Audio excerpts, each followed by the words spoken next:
السلام عليكم ورحمة الله وبركاته، ازيكم يا حبايبي عاملين ايه؟ يا رب دايما بخير يا رب. النهارده هنعمل مع بعض أكلة جميلة وسهلة في نفس الوقت.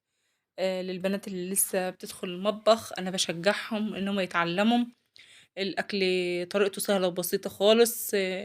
هنعمل جلاش ولحمة مسلوقة. أنا سخنت حلة على النار كويس أوي ونزلت فيها اللحمة، نزلت معاه البهارات، شوية فلفل وحبهان ورق لورا، السبع بهارات. هتعلي النار عليها لحد ما تتشوح كويس قوي عشان اديلها صدمة من الجنبين الاتنين قبل ما هنضيف لها طماطم. وانا بقطع طماطم وبصل هضيفها لها دلوقتي. هنشوح اللحمة كويس قوي وبعدين هنضيف لها البصل والطماطم. بتعلي الطعم بتاعها وتخلي النكهة بتاعتها حلوة. حطي البهارات اللي انت بتحبيها. دي أذواق وكل واحد متعود على نكهة معينة للأكل بيضيفها عادي.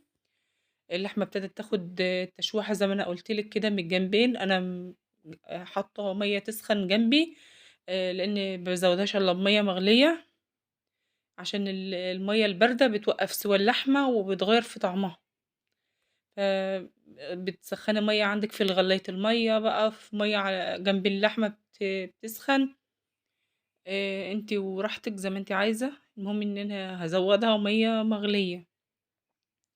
انا مش لازم كنت استنى اللحمة تفك، يعني عندي كانت في الفريزر فعادي وهي بتتشوح بتفك عادي. بس اهم حاجة ان انتي ما تستعجليش قبل ما تضيفي لها المية. زي ما انتوا شايفين انا عايزاها توصل للمرحلة دي كده قبل ما تضيفي المية عشان تديك شوربة رايقة وجميلة وطعمها حلو قوي ومميز. هنا هبتدي بقى اضيف لها المية لما اتاكدت انها اتشوحت جدا زي ما انتوا شايفين بالطريقه دي كده. كده هتاخدي لحمه طعمها حلو وشوربه طعمها جميل. زي ما انتوا شايفين كده الشوربه رايقه وجميله ما شاء الله. هتغطي عليها وتسيبها تستوي بقى براحتها كده. اول ما تغلي هتهدي عليها لحد ما تستوي. الناحيه التانية انا حطيت صينيه كده على النار وعندي كيلو لحمه معصجه، لحمه مفرومه. حطيت معلقة سمنة كده ومعلقة زيت أو زبدة وزيت اللي عندك، حطي أي مادة دهنية. عندكم الخير كله يا رب. هنحط اللحمة ونقلبها كده لحد ما تغير لونها من الجنبين الاتنين أو تفك معايا زي ما انتوا شايفين كده. هفضل أقلب فيها كويس قوي لحد ما تفك معايا. وهكون بقطع بصل وقطع وهنزله معاها بعد ما لونها يتغير. ما بنزلوش دلوقتي خالص الا لما اللحمه تبقى كويسه معايا من الجنبين الاتنين وتاخد كلها اللون البني اللي انتوا شايفينه ده كده. تبقى خلاص قربت انها تستوي فبضيف البصل. ضفت البصل وطبعا البهارات، سبع بهارات، ملح وفلفل اللي انتي بتحبيه. زي ما قلتلك ممكن تضيفي مرقة لحمة. زي ما بقولك ممكن تحطي مرقة لحمة عادي، اي بهارات انتي بتحبيها بتفضليها تحطها عليها. انا مقطعة كمان اللحمة والبصل خدت تشميعة وحلوة كده زي ما انت شايفة. البصلية ابتدت تدبل معايا، واللحمة خلاص دخلت في مرحلة التسوية خلاص.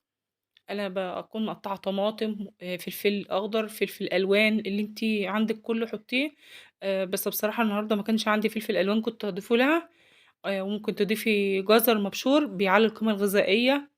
الخضار مع اللحمة بيعلي القيمة الغذائية وكمان بيعلي الطعم. بيخليها كويسة اوي. قلبي كويس اوي مع بعض كده زي ما انتوا شايفين. لحد ما الخضار يدبل. انا مش عايزاه مهري، انا عايزاه يدبل مع بعضه كله زي ما انتوا شايفين بالطريقه دي. وطبعا انا الجلاش مطلعاه يفك عشان ما يبقاش يكسر مني او يتقطع، ولازم يكون جلاش طازه علشان ما يتهريش منك ويتفرفت منك وانت بتعملي في الصينيه كده. اللحمه معايا جاهزه.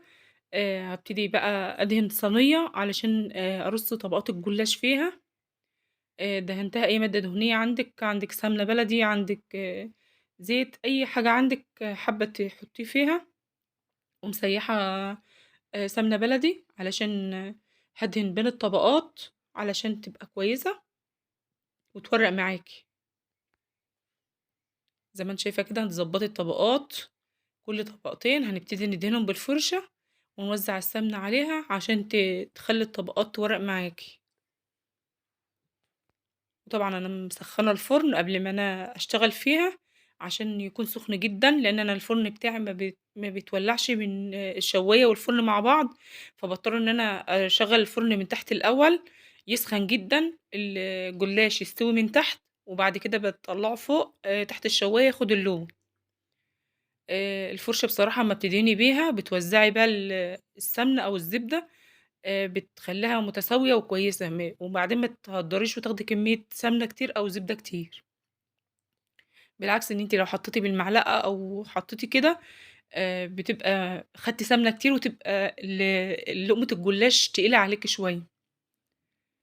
كده الفرشة بتبقى أسهل لِك وتوزّعي بالراحة كده المادة الدهنية اللي أنتِ بتحطيها، وطبعًا الطروف أنتِ بتتنيها وتضبّطيها عشان ما يبقاش في مكان عندِك عالي ومكان نازل، فأنتِ هتحاولي تضبّطيها على قد ما تقدري كده بالنظر كده وبعينيكِ، لحد ما تخلّصي نُص الكمية قبل ما نضيف اللحمة المعصّجة اللي اتعصّجت معاكِ. هتساوي كده بالراحة وتدهني، ما تنسيش كل طبقتين كده مع بعض بتدهني ما بينهم السمنة أو الزبدة، زي ما أنتِ شايفة كده بالضبط. أنا هاعمل كده لحد ما أخلّص الكمية نُصّها، نُص الجلاش.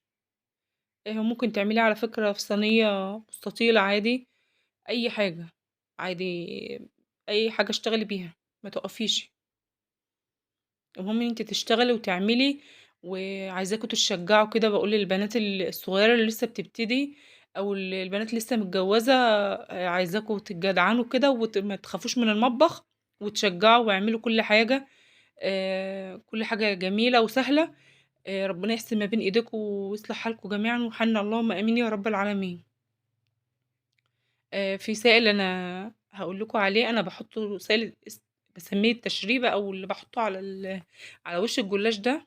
باكون ضاربة بيضة مع نُص كوباية لبن حليب، مع معلقة قشطة أو زبدة وشوية ملح وفلفل، باضربه كويس أوي، بتخفقيه وتحطيه بعد ما بتخلّصي طبقات الجلاش كلّها واللحمة المفرومة، وتقفّلي عليها وتقطّعي كمان الجلاش، بتسقيه سائل التشريبة ده كده كويس أوي قبل ما تدخّليه الفرن. بيخلّي الجلاش ما شاء الله طعمه جميل جدًا و وشكله حلو أوي، ولونه أحمر وحلو أوي. ادهني كويس زي ما أنا قُلت لِك ما تنسيش. هنبتدي بعد كده نحط اللحمة المفرومة، هنوزّعها بعد ما نخلّص الطبقات اللي هي النُص، زي ما أنتم شايفين كده بالضبط. وطول ما أنتِ شغّالة سمّي بالله، صلّوا على سيدنا الرسول، الحاجة يزيدها بركة، وربنا يصلح ما بين إيديكم ويحسن ما بين إيديكم اللهم آمين. أنا هاوزّع اللحمة زي ما أنتم شايفين كده اللي أنا عصّقتها معاكم بالطريقة دي، هتوزّعيها بالتساوي علشان ما يبقاش في مكان فيه لحمة ومكان ما فيهوش، بتبعدي عن الطروف علشان ما تتحرقش معاكِ، بتحطّي بعيد عن الأطراف شوية، زي ما أنتِ شايفة كده، هتوزّعي كل اللحمة معاكِ، وبعد كده هنبتدي نقفّلها،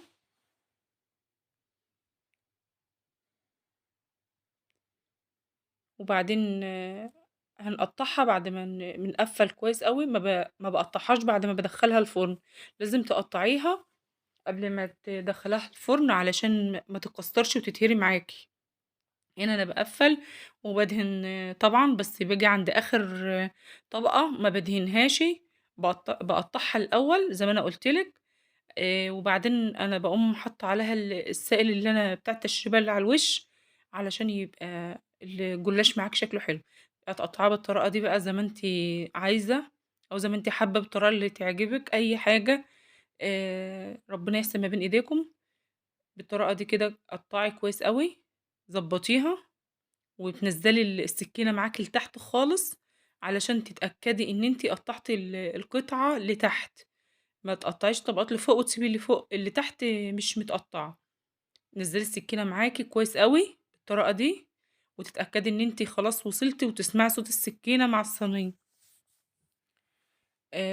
بالطريقة دي كده أنا هانزّل بقى السائل اللي انا قلت لكم عليه بعد ما اخلص تقطيع خالص، بس اعذروني الحته دي اتشالت مني، ان انا ما نزلتهاش، اللي هي بتاع السائل اللي انا خفقته مع بعض، اللي هو البيض واللبن والمعلقه الزبده. هتنزليه وطبعا هتدخليه بقى الفرن بعد ما تخلصي.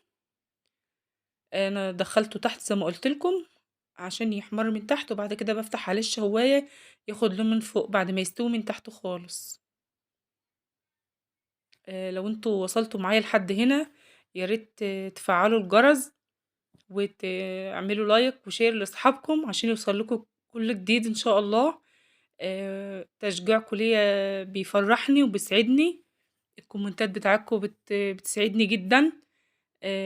ما تحرمش من دعواتكم من كلامكم الجميل. زي ما انتم شايفين بالطريقة دي الجلاش ما شاء الله طالع جميل جدا. ربنا يحسن ما بين ايديكم. سلطة بقى مشكلة، مخلي المشكل اللي عملناه مع بعض، شوية خضرة خس، اللحمة بقى انا طلعتها كمان وحمرتها، وكان عندي رز طبخاه وشوربة، وتظبطي كده الاكل ما شاء الله يفتح النفس. ربنا يحسن ما بين ايديكم، وبالهنا والشفا على قلوبكم يا رب. ما تنسونيش بدعوة حلوة، ما تنسوش لايك. لو انتوا وصلتوا معايا لحد هنا ما تنسوش تدعموني. والسلام عليكم ورحمة الله وبركاته.